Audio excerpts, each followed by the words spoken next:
Is your resume not landing you interviews for school administrator jobs? In this video, I'm going to share the 5 common mistakes you need to avoid on your administrative resume so you can land more interviews. I've reviewed thousands of resumes, and I can tell you exactly what puts a resume into the no pile. I bet if you look at your resume, you may see some of these things on there right now and not even know it.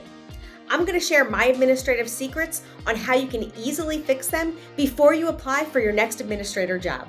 Make sure you stick around to the end so I can give you access to a resume template that has been specifically made to apply for administrative jobs. My name is Linda Petropalo, and I'm a former superintendent and principal, and I'm here to share all of my secrets and tips to help you land your dream administrator job. I know writing a resume is the worst part about applying for a job. As an administrator who actually reads the resumes, this is the most important first impression that you are making, so you want to get it right the first time. There are a lot of educators also looking to land their dream administrator job, so your resume needs to make an impact to stand out against your competition. Take the time now to go through your resume and fix these common mistakes, and you'll start to move to the top of the interview pile.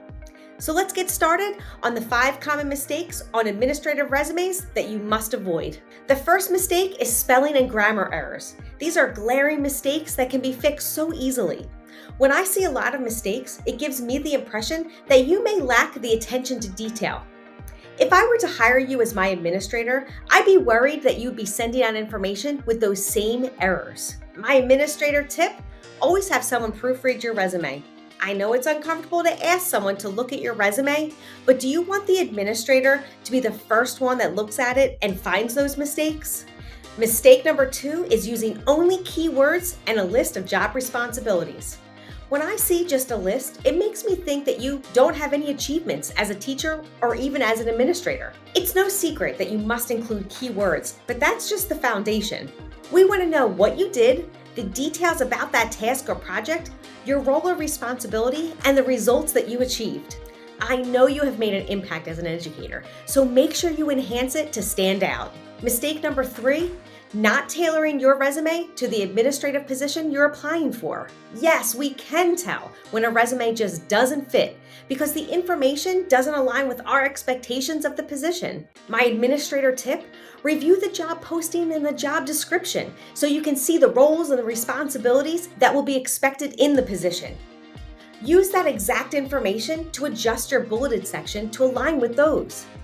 You want to demonstrate that you have experience and are exactly what they are looking for in a candidate. By tailoring your resume with this information, we should be able to already see you easily transition into the administrative position.